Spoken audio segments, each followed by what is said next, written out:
Bonsoir ou rebonsoir et bonsoir à vous Arnaud Rousseau. Merci beaucoup d'être avec nous, président de la FNSEA. Vous appelez à la levée des blocages et à entrer dans une nouvelle forme de mobilisation.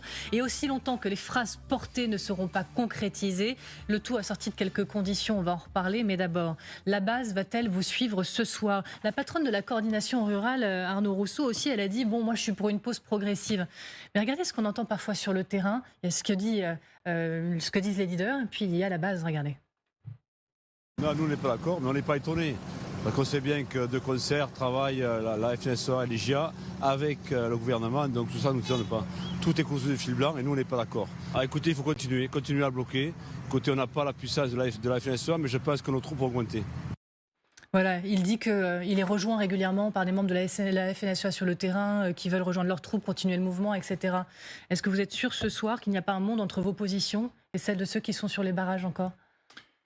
Moi, je vais vous parler des adhérents de la FNSEA. Vous savez, on a vécu un moment tout à fait particulier, dans lequel tous les agriculteurs, quel que soit, je dirais, leur rattachement syndical, et même de nombreux agriculteurs qui n'ont pas de rattachement syndical, nous ont finalement dit quelles étaient leurs attentes par rapport aux revenus, à la problématique du mal-être qu'ils vivaient, à la volonté de se projeter, de plus comprendre ce qu'attendait la société d'eux. Et donc, évidemment, on a regardé ce mouvement monter. Mais vous savez, on est un grand et vieux syndicat. Ça fait 78 ans que ce syndicat existe. Et il a toujours eu la même position. Il a eu la volonté, en responsabilité, toujours d'encadrer, d'écouter, d'accompagner avec nos structures départementales, avec nos structures régionales. Et c'est ce qu'on a fait. Et puis, à côté, il y a eu d'autres manifestations. Moi, je laisse la coordination rurale. Vous aurez noté que depuis 10 jours, moi, je n'oppose pas les agriculteurs entre eux. Parce que le sujet du moment, c'est pas de savoir quelle est l'étiquette. Le sujet du moment, c'est qu'est-ce qu'attendent nos concitoyens de la manière dont ils vont se nourrir demain, et est-ce qu'on est capable de redonner de la vision à l'agriculture dans les prochaines années. Et est-ce que les promesses qui vous ont été faites ces dernières heures seront tenues, promesses nationales et européennes? On va rentrer dans le détail, mais d'abord on va écouter le président de la République, justement, qui a semblé cet après-midi s'engager. Écoutez. Je pense que ce retour au calme, et j'en prends ici l'engagement, ça ne doit pas être un retour à la situation d'avant. C'est-à-dire que nous, maintenant, il faut mettre en place et mettre en œuvre très vite ce qui a été décidé et aller au bout des engagements qui ont été pris. Et donc, très concrètement, j'attends, moi, du gouvernement qu'il mette en place très rapidement tout ce qui a été décidé, qu'on puisse avoir dès les prochains jours à nouveau des décisions concrètes. Et j'attends de la Commission européenne que le dialogue stratégique qui a été lancé puisse nous permettre d'aboutir là aussi à des simplifications concrètes et tangibles dès la fin du mois de février. Et là, on sera en rendez-vous. Et on continue. Et nous nous battrons. Qu'est-ce qui vous fait dire qu'il ne vous a pas baladé pour gagner un peu de temps, le temps que le mouvement se termine? Pourquoi vous lui feriez confiance maintenant? D'abord, je l'ai dit depuis le début de l'action, et nous l'avons tous dit à la FNSEA avec nos partenaires des JA, nous, ce qu'il nous faut, c'est des actes concrets. On l'a dit, on veut des preuves. Donc la première preuve, c'était ce soir. On souhaitait qu'avant que les points se disloquent, on puisse avoir les écrits de ce que sont les engagements du gouvernement. Donc on les a eus vers 18h. Nous aussi, on se les a procurés, pardonnez-moi. On va les montrer aux téléspectateurs. Vous allez nous dire si c'est effectivement le document que vous faites circuler sur le terrain, que vous avez reçu de la part du gouvernement. Enfin, je ne vois pas bien, mais oui, c'est celui-là. Les gages écrits du gouvernement. Bien sûr. Que vous avez reçu et vous voyez, c'est important. C'est sur ces contrats-là qu'on construit. Vous voyez, quelque chose d'écrit auquel on peut se référer. Il n'y a pas une mauvaise surprise que vous l'avez lu, ça correspondait exactement. Il y a eu quelques allers-retours, mais c'est la vie normale de ce genre de sujet. Ce qui compte, c'est que maintenant, on a une base de travail qui est claire. Et toujours, nous avons eu à cœur de proposer, de construire et d'aller de l'avant. Parce que sur des bases claires, c'est comme ça qu'on peut avancer en confiance. Alors j'ai vu aussi qu'un certain nombre de nos collègues agriculteurs, finalement, avaient un tel ras-de-bol qu'ils n'entendaient plus, ils ne comprenaient plus. Mais la défiance qui s'est exprimée, elle doit se traduire par des actes concrets. Et donc, comme nous l'avons indiqué, nous avons 15 jours pour bâtir, et je me réjouis d'entendre le président de la République dire qu'il va être au rendez-vous. Mais je lui dis tout de suite, avec intérêt, parce que, encore une fois, nous, on veut projeter l'agriculture. On veut aller de l'avant. Mais on ne le fera pas simplement sur des phrases, on veut que les actes soient au rendez-vous. C'est ce qu'il nous dit, et bien, dont acte. rendez-vous au Salon de l'Agriculture. Oui, vous fixez comme oraison et comme point de pression le Salon de l'Agriculture. On en parle comme ça, mais c'est le 24 février. Autant dire demain. Donc effectivement, en termes de calendrier, ils sont légèrement sous pression. Et puis vous rajoutez que si d'ici au mois de juin, si du côté de Bruxelles, ça bouge pas trop, vous repartirez sur un mouvement plus musclé. Mais sur le fond maintenant, je parle des annonces nationales. On viendra à Bruxelles dans quelques instants. Quelle est l'annonce principale, selon vous, la plus importante annoncée par le Premier ministre à vos yeux ? On a eu 3 types de commentaires aujourd'hui. On avait des mesures d'urgence. On les demandait, elles étaient nécessaires dans un certain nombre de domaines. Ensuite, on a eu le volet européen, le président de la République en parlait, et c'est probablement là où il y a le plus d'efforts à faire. Mais ce que nous attendions le plus, c'est l'annonce de cette loi. Parce que demain, porter la souveraineté alimentaire, traduire le fameux pas d'interdiction sans solution, pour nous, ça doit d'abord se concrétiser dans la loi. Alors expliquez-nous un peu plus clairement ce que ça veut dire pour les Méotiens, ceux qui ne connaissent pas directement ces sujets. C'est la souveraineté en priorité. Nous consacrerons, dit le Premier ministre, dans le Code rural, l'agriculture comme un intérêt fondamental de la nation. Objectif de souveraineté donc dans la loi. Vous nous avez rappelé ici que c'était à l'instant que c'était une avancée majeure. Pourquoi est-ce que c'est si important et ça change quoi dans votre quotidien ? Alors d'abord, on va attendre que la loi soit écrite et que les parlementaires la discutent, parce que ça, c'est quand même le processus normal dans notre pays. Mais c'est un peu conceptuel sur le papier, on a envie de savoir ce que ça change. Je vais essayer de vulgariser. On a besoin de voir, d'abord, il y a un projet de loi d'orientation agricole qui vole depuis plus d'1 an. Premier élément. Et donc, on nous a dit, c'est pour demain, c'est pour après-demain, c'est pour bientôt, voilà. Donc, c'est la raison pour laquelle on dit, nous, au mois de juin, parce qu'on comprend que le temps parlementaire nécessite quelques mois, mais pour le mois de juin, on a besoin de choses. On veut y voir 3 choses. La première, c'est des mesures pour l'installation et la transmission.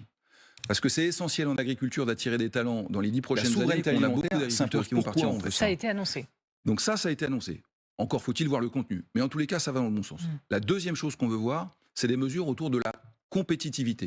Parce qu'une exploitation agricole, c'est une petite entreprise. Et comme toutes les petites entreprises, elle a besoin qu'on aide sa compétitivité. Donc il y a tout un tas de sujets. Et à ce titre, il y a des sénateurs qui, il y a maintenant quelques mois, ont produit une proposition de loi transpartisane autour de la compétitivité de l'agriculture. Ça peut être une bonne base. Et puis enfin, on a un troisième point qui est le sujet de la souveraineté alimentaire. Et vous le rappelez, comment on fait pour que l'agriculture soit reconnue comme étant d'intérêt général supérieur ? Parce que ça positionne le fait que la souveraineté alimentaire, c'est-à-dire à la fois nourrir les Français, mais aussi regarder l'extérieur. Parce que quand vous êtes viticulteur, vous avez besoin d'exporter. Quand vous êtes producteur de céréales, c'est intéressant d'exporter. Quand vous êtes producteur laitier aussi. Donc c'est pas du repli sur soi. Mais ça ancre dans la loi le fait que la souveraineté alimentaire s'impose. Pourquoi on veut ça ?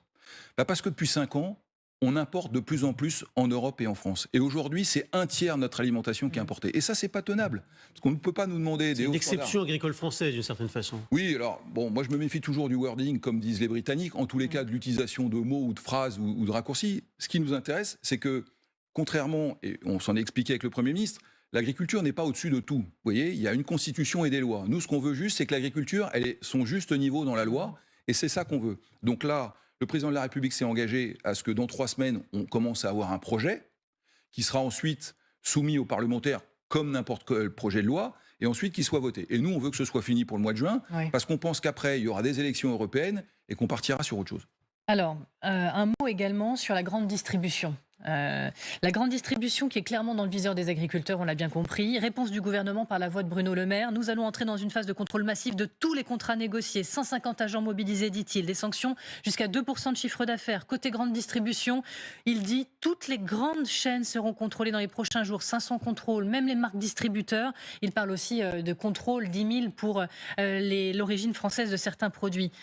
Emmanuel Macron même s'est fendu d'un mot en disant on sera intraitable. Le bras de fer, il est suffisant là, avec la grande distribution et les industriels. Ils sont sur le banc des accusés très clairement aujourd'hui. C'est suffisant là du côté du gouvernement ? Les négociations se sont terminées hier soir pour les plus grandes entreprises et donc on va voir dans les prochains jours. Nous, qu'est-ce qu'on veut ? On veut qu'on ne touche pas à la matière première agricole. C'est assez simple à comprendre. On ne veut pas que nos prix que nos produits soient achetés en dessous de leur coût de production. Qu'est-ce qu'on demande ? On demande la construction du prix en marche avant. On ne veut pas, et ça a été dit par le gouvernement, par le Premier ministre cet après-midi, et c'est une bonne nouvelle, on ne veut pas qu'il y ait des négociations entre l'industrie agroalimentaire et la distribution, et qu'on vienne ensuite voir les agriculteurs pour leur dire voilà ce qu'on veut vous payer. Et du coup, ce qui a été annoncé, est-ce que ça vous convient ? Est-ce que vous estimez que ça vous protège suffisamment ? Et est-ce que le bras de fer est suffisamment fort avec la grande distribution ? La volonté est là. Et donc ça nous convient, mais encore une fois, on veut que ça se traduise dans la loi, puisque le Premier ministre a dit lui-même qu'il était prêt à revenir sur la loi. Donc D'abord, observons ce qu'est la réalité des négociations commerciales cette année, parce qu'il ne faut pas non plus tomber dans l'espèce de chasse aux sorcières. J'essaie de rester équilibré, voyez-vous. On a besoin, dans nos fermes, que nos produits soient transformés. Parce que quand vous fabriquez du lait, quand vous produisez du lait, quand vous produisez du blé, quand vous produisez du colza, qui fait de l'huile, de la farine ou la brique de lait que vous achetez, on a besoin d'une industrie agroalimentaire. Et on a besoin, parce que 90% des Français consomment en grande surface, de la distribution. Donc moi, je ne cherche pas à savoir qui est la victime expiatoire. Je cherche juste à dire, les agriculteurs ne peuvent pas être la variable d'ajustement, et donc la matière première agricole, on ne doit pas y toucher, et on doit la payer. Il y a le volet national, il y a aussi le volet européen qui est évidemment important. Le président de la République était donc aujourd'hui à Bruxelles et il a revendiqué des avancées substantielles, en tout cas c'est ce qu'il dit lui, vous allez nous dire si vous êtes d'accord, sur l'Ukraine, sur les jachères, sur le Mercosur. Il a promis également que la logique et l'approche européenne seraient revues en profondeur. Est-ce que vous êtes d'accord donc avec ce terme d'avancée substantielle ou pas? Au niveau européen. Oui, bien sûr, nous, on l'attend. Mais là encore, au moment où on se parle, les problèmes ne sont pas résolus. C'est-à-dire que, par exemple, le président de la République a parlé de la volonté de faire évoluer le ratio prairie. Qu'est-ce que c'est pour les gens qui nous écoutent? C'est le fait qu'on va demander à des éleveurs de réimplanter des prairies alors que parfois ils n'ont plus d'animaux. Ça, c'est incompréhensible en termes de bon sens paysan. Et donc, qu'il y ait la volonté de rouvrir un certain nombre de choses dans la PAC, ça va dans le bon sens. Mais il y a un caractère d'urgence. La jachère, dont le président de la République a parlé, comment on peut faire comprendre qu'au moment de la guerre en Ukraine, où on importe massivement d'Ukraine, où je vous l'ai expliqué, on importe massivement de tous les pays, on explique aux agriculteurs européens qu'il faudra produire moins demain. Ça n'est pas compréhensible. Je dis par ailleurs que ce n'est pas hostile ou opposé au sujet d'environnement. Mais on a besoin de retrouver cet équilibre. Et cette vision du fameux pacte vert européen est à revisiter. Le président de la République l'a redit, ça nous va bien. Alors, j'imagine que vous avez le même scepticisme, je vais le qualifier ainsi, quant à la parole européenne, quand Emmanuel Macron a demandé la mise en place d'une force européenne de contrôle sanitaire et agricole. Ça a beaucoup percuté, ça, depuis que ça a été annoncé, pour éviter, donc, dit le président, la concurrence déloyale entre pays membres de l'Union européenne. Ça, c'est une avancée majeure, sous réserve qu'elle soit effectivement concrétisée, on l'a bien compris? On partage l'idée, évidemment. Aujourd'hui, le chiffre qui circule, c'est que seulement 3% des produits agroalimentaires qui rentrent en Europe sont contrôlés. Et donc, l'idée d'exercer des contrôles nous va bien. Maintenant, il y a la volonté de le faire. Vous avez compris que nous, ce qui nous intéresse, c'est que ça se mette en place et qu'on puisse dire où, comment et dans quelles conditions. Mais évidemment, on est favorable. Pas là non plus pour dire qu'on ne veut pas échanger, parce qu'on a besoin de commercer. Mais on veut être sûr que ce qui rentre en Europe respecte les règles qui sont imposées aux producteurs européens. Sur le libre-échange, justement, il y a le fameux Mercosur, donc il y a des garanties françaises qui vous ont été données, ce fameux accord de libre-échange avec les pays d'Amérique latine. Le Premier ministre a répété, pas question d'accepter ce traité, c'est clair, net, c'est ferme, sauf que la plupart des autres gouvernements européens y sont favorables au Mercosur. La France est assez isolée et la France est la seule à dire que le compte n'y est pas. Comment peut faire la France pour s'exonérer sur le long terme des choix des autres États? Est-ce que vous n'avez pas peur qu'au bout du compte, finalement, ça passe un jour ou l'autre? D'abord, il faut expliquer ce qui gêne, parce que vous savez, dans un accord commercial, vous pouvez avoir des intérêts offensifs ou défensifs. Donc tout n'est pas de même nature. Ce qui nous gêne dans le Mercosur, c'est l'importation de 99 000 tonnes de viande bovine en Europe, produite dans des conditions qui ne sont pas celles qu'on nous demande. Et donc on ne peut pas demander à un producteur de viande bovine française de garder des prairies, d'avoir un système à l'herbe, d'avoir un certain nombre de normes et de contraintes de production, et expliquer après qu'on va importer de la viande brésilienne produite dans des feedlots de plusieurs milliers d'animaux, nourris avec des produits qui viennent parfois de terres déforestées. C'est ça qu'on dit. Et je crois que c'est ça qu'a compris le président de la République. Alors, par ailleurs, on a besoin de commercer. Je redis que exporter du vin, mais on n'a pas forcément besoin non plus d'accords commerciaux. On peut faire du commerce sans accords bilatéraux. Alors, il s'est montré déterminé sur cette question du Mercosur et ça lui a donné, vous allez le voir avec nous, l'occasion d'avoir quelques propos par ailleurs sur lesquels on va revenir. Regardez. Moi, je ne suis pas contre les accords commerciaux par définition. Je suis simplement contre le libre-échange quand c'est la loi de la jungle. C'est pas ma vision des choses. Il faut qu'à chaque fois qu'on négocie avec d'autres, on leur dise on veut pouvoir contrôler vos modes de production pour s'assurer que ce sont les mêmes que nous.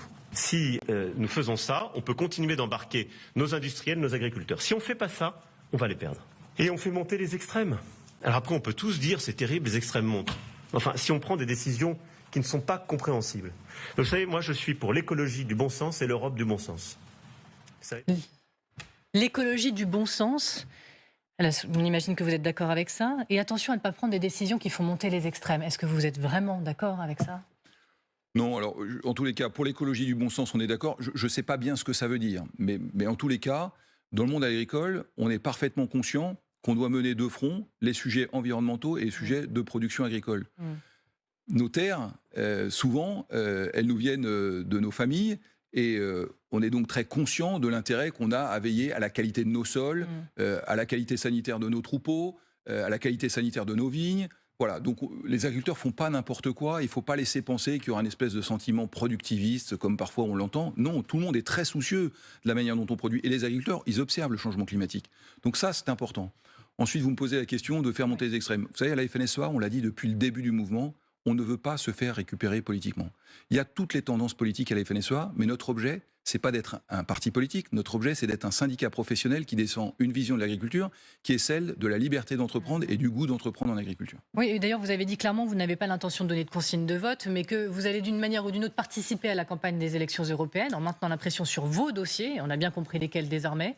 Pardon, je vais quand même vous poser la question. Quel parti aujourd'hui représente au mieux vos intérêts en vue des élections européennes ? Vous m'autoriserez d'abord à écouter ce que sont leurs programmes, parce qu'au moment où je vous parle, moi, j'ai pas complètement vu les choses. Nous, il y a plusieurs choses qui nous intéressent. La première, c'est la FNSEA est pro-européenne pour une raison simple.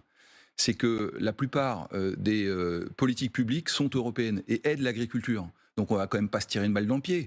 Maintenant, on peut être pro-européen, considérer que c'est notre espace d'évolution, considérer que c'est un espace de paix depuis 80 ans et être critique sur la manière dont fonctionne l'Europe, ce qui est notre cas. Et Marine Le Pen, Jordan Bardella, très présents depuis le début de cette crise, vous en dites quoi ? Non mais tout le monde a été présent, je peux vous dire. Oui, mais ils ont été particuliers. Et ma question porte sur eux, vous en pensez quoi ? Non mais je ne fais pas de politique et vous ne m'entendrez pas faire un commentaire sur quelconque parti que ce soit.